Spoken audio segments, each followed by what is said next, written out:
নমস্কার বন্ধুরা, ঘরোয়া পাকশালায় আপনাদের অনেক অনেক স্বাগত জানাই। আজকে আমি হাজির হয়েছি চিলি পনিরের রেসিপি নিয়ে। এটা অত্যন্ত কম উপকরণে খুব তাড়াতাড়ি হয়ে যায় আর অত্যন্ত সুস্বাদু একটা রেসিপি। আসুন তাহলে দেখে নিই। আমি এখানে 200 গ্রাম পনির নিয়েছি, যেটা ভালো করে ধুয়ে হালকা গরম জলে খানিকক্ষণ ভিজিয়ে রেখে তারপর টুকরো করে নিয়েছি। নিয়েছি 3টে পেঁয়াজ, কিছুটা কুচিয়ে নেওয়া রসুন, এক টুকরো আদা, একটা মাঝারি সাইজের ক্যাপসিকাম আর নিয়েছি কয়েকটা কাঁচা লঙ্কা। যেহেতু এটা চিলি পনির তাই ঝালটা একটু বেশি হলেই কিন্তু খেতে ভালো লাগে। এবারে আমি পেঁয়াজগুলো খুব ভালো করে ছাড়িয়ে নিয়ে খোলাটা ধুয়ে নিয়ে এবার একটু বড় বড় টুকরো করে কিন্তু কেটে নেব। আমরা যখন রেস্টুরেন্টের চিলি পনির খাই বা চিলি চিকেন খাই তখন কিন্তু দেখতে পাই সেখানে পেঁয়াজগুলো একটু বড় করেই কাটা থাকে, আর পেঁয়াজগুলো কিন্তু এরকমভাবে কেটে নেওয়ার পরে ছাড়িয়ে নেওয়া হয়। এতে করে পেঁয়াজগুলো যখন খাওয়ার সময় মুখে পড়ে তাতে স্বাদটা আরও বেশি ভালো লাগে। আমি এরকমভাবে পেঁয়াজগুলোকে টুকরো করে নিয়ে এক এক করে সবকটাকে আলাদা করে ছাড়িয়ে নেব। এমন অনেকেই আছেন যারা পনির খেতে খুব একটা ভালোবাসেন না, বা বাচ্চারাও অনেক ক্ষেত্রে ভালোবাসে না। এই রেসিপিটা বানালে কিন্তু অবশ্যই ভালো লাগবে। পেঁয়াজটা কাটা হয়ে গেলে আমি এক টুকরো আদাটা নিয়ে নিয়েছি। এবার আদাটাকে আমি এরকমভাবে কেটে নেব। এই রান্নাতে আদা বাটা, রসুন বাটা ব্যবহার করাই যেতে পারে, কিন্তু স্বাদটাকে যদি বাড়াতে হয় তাহলে কিন্তু আদা কুচি এবং রসুন কুচি ব্যবহার করাটাই ভালো। এবং খাওয়ার সময় যদি এই কুচিগুলো মুখে পড়ে তাহলে কিন্তু স্বাদটা সত্যি এনহ্যান্স হয়। সেই জন্য আমি এখানে আদা কুচি ব্যবহার করেছি এরকমভাবে।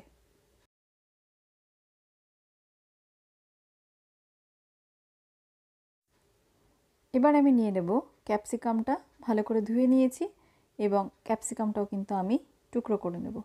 ক্যাপসিকাম কাটবার সময় এর ভেতরে যে সাদা অংশটা থাকে সেটা বাদ দিয়ে দেব এবং একটু বড় টুকরো করে কিন্তু আমি ক্যাপসিকামটা কেটে নেব। 200 গ্রাম পনিরের জন্য একটা মিডিয়াম সাইজের ক্যাপসিকাম যথেষ্ট। যদি পনিরের পরিমাণ বেশি হয় তাহলে ক্যাপসিকাম আর পেঁয়াজ দুটোর পরিমাণটাই কিন্তু একটু বেশি ব্যবহার করতে হবে।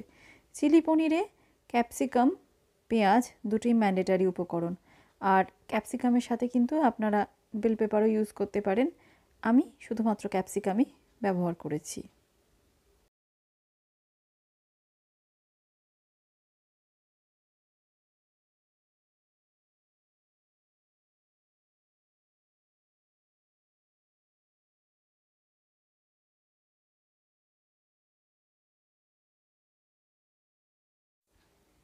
নিয়ে নিয়েছি কাঁচা লঙ্কা। ঝালটা অবশ্যই আপনাদের স্বাদ মতন। আমি এখানে 5টা কাঁচা লঙ্কা নিয়েছি এবং সেটাকে কিন্তু আমি এরকমভাবে কেটে নেব। আপনারা চাইলে আরও বেশি কাঁচা লঙ্কাও ব্যবহার করতে পারেন। চাইলে চিলি ফ্লেক্সও ব্যবহার করতে পারেন কাঁচা লঙ্কার সাথে। আমি চিলি ফ্লেক্সটা ব্যবহার করিনি। বাচ্চারা খেলে চিলি ফ্লেক্সটা একটু বেশি ঝাল হয়ে যায় তাদের জন্য। শুধুমাত্র কাঁচা লঙ্কাতেও কিন্তু ভালোই লাগে খেতে। ব্যাস, সমস্ত উপকরণগুলো রেডি হয়ে গেছে।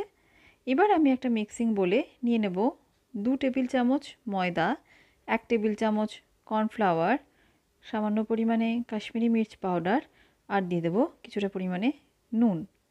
এবার এই সমস্ত উপকরণগুলোকে আমি খুব ভালো করে একদম নর্মাল টেম্পারেচার জল দিয়ে গুলে নেব। গুলে নিয়ে একটা পাতলা পেস্ট তৈরি করব। এই পেস্টটা আমি পনিরের বাইরে একটা কোটিংয়ের জন্য বানিয়েছি। কোটিংটা দিয়ে আমি পনিরগুলোকে ফ্রাই করে নেব। এইটা কিন্তু অপশনাল, চাইলে আপনারা এই স্টেপটা স্কিপ করতে পারেন। আপনারা চাইলে পনিরটা এরকম কোটেশন না দিয়ে শুধুমাত্র হালকা করে তেলে ভেজে নিতে পারেন। আবার চাইলে কাঁচা পনির ব্যবহার করেও কিন্তু চিলি পনির ব্যবহার করতে পারেন। যেহেতু রেস্টুরেন্টে আমরা যে চিলি পনির খাই তাতে বাইরে একটা কোটেশন থাকে, সেই জন্য আমি এখানে এটা বানিয়ে নিয়েছি এবং এই স্টেপটা আমি রেখেছি। এখানে সামান্য পরিমাণে আদা রসুন বাটাও কিন্তু দিয়ে দিতে হবে। ব্যাস, দিয়ে এবার সমস্ত উপকরণগুলোকে খুব ভালো করে মিশিয়ে খুব আলতো হাতে আমি পনিরের গায়ে এই পেস্টটাকে লাগিয়ে দেব। সাবধানে করতে হবে এই কারণেই, নাহলে কিন্তু পনিরগুলো ভেঙে যেতে পারে। এবার একটা কড়াইতে বেশ কিছুটা পরিমাণে সাদা তেল দিয়ে গরম করে নেব এবং এক এক করে পনিরগুলো আমি এখানে দিয়ে দেব। ভাজবার সময় খেয়াল রাখতে হবে যে এটা একটু কড়াইতে লেগে যেতে পারে, তাই খুব সাবধানে আস্তে করে ছাড়িয়ে নিয়ে এটা সাইডটা উল্টে দিতে হবে এবং একদম লো ফ্লেমে হালকা করেই ফ্রাই করতে হবে। পনির যদি খুব ডিপ ফ্রাই হয়ে যায় সেক্ষেত্রে কিন্তু খেতে একদমই ভালো লাগবে না। এই কারণে ফ্রাইটাও হবে একদম হালকা আর ফ্লেমটাও হবে একদম লো টু মিডিয়াম। আমার পনিরগুলো ফ্রাই হয়ে গেছে। এবারে আমি এগুলোকে কড়াই থেকে তুলে নেব।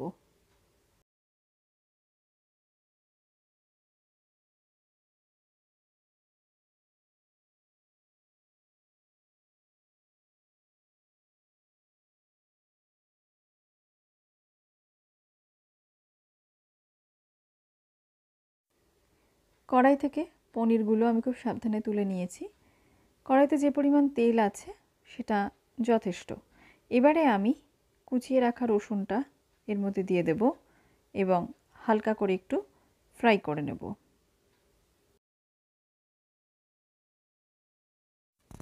দিয়ে দেব কুচনো আদাটাও।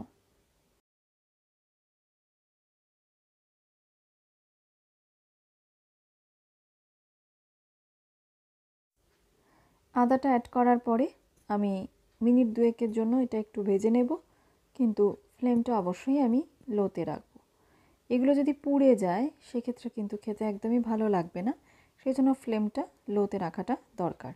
2 মিনিট পরে আমি কুচনো কাঁচা লঙ্কাটা দিয়ে দেব এবং আবারও আমি 1 থেকে 2 মিনিটের জন্য এটাকে একটু ফ্রাই করে নেব লো ফ্লেমে।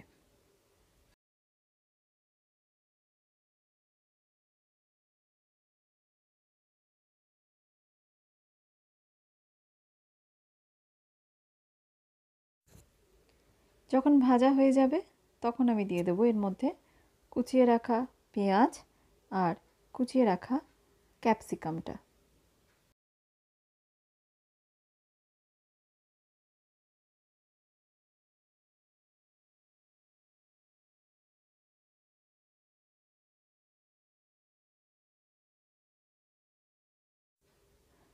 সমস্ত উপকরণগুলোকে ভালো করে নাড়াচাড়া করে নেব আর 6 থেকে 7 মিনিটের জন্য লো ফ্লেমে আমি লিডটা চাপা দিয়ে ভেজে নেব।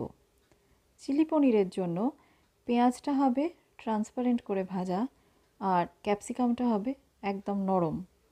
কোনোটাই কিন্তু পুড়ে যাবে না, আবার শক্তও থাকবে না, হয়ে যাবে একদম নরম।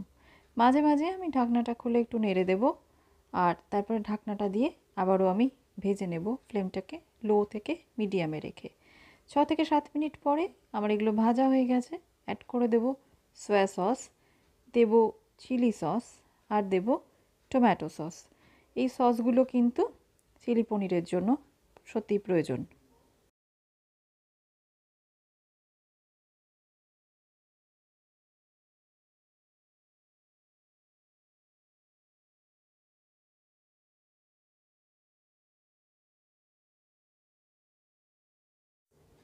সমস্ত সসগুলো দেওয়া হলে খুব ভালো করে আমি মিক্স করে নেব আর 2 থেকে 3 মিনিটের জন্য আমি আবারও এটা হতে দেব।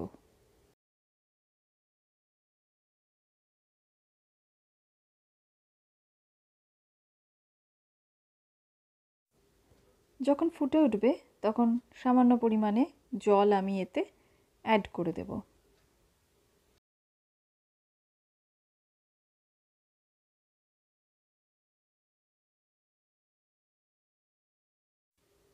যেহেতু এটা চিলি পনির তাই ঝালটা বেশি হওয়াটাই স্বাভাবিক, সেই কারণে আমি ব্যবহার করব এখানে গোলমরিচের গুঁড়ো।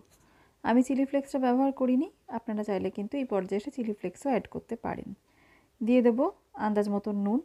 খেয়াল রাখতে হবে পনিরটা ভাজার সময় নুন ব্যবহার করা হয়েছিল আর সয়া সসেও কিন্তু নুন থাকে, তাই নুনটা আন্দাজ মতন দিতে হবে। আমি লিডটা আবারও চাপা দিয়ে দেবো এবং 3 থেকে 4 মিনিটের জন্য লো ফ্লেমে এটা হতে দেব। এতে পেঁয়াজ আর ক্যাপসিকামটা আরও সুন্দরভাবে সেদ্ধ হয়ে যাবে। এবার আমি 1 টেবিল চামচ কর্নফ্লাওয়ার নর্মাল জল মিশিয়ে একটা লিকুইড পেস্ট তৈরি করব। এই পেস্টটা এইখানে অ্যাড করা হবে শুধুমাত্র এই গ্রেভিটার থিকনেসটাকে বাড়ানোর জন্য। যেহেতু চিলি পনিরের গ্রেভিটা একটু থিক হয় সেই জন্য আমি এখানে কর্নফ্লাওয়ারটা ব্যবহার করেছি।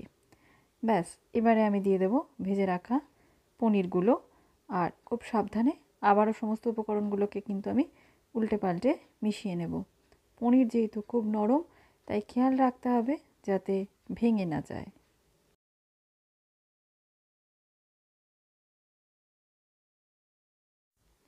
আবারও লিডটা চাপা দেব আর 2 মিনিটের জন্য আমি এটা হতে দেব।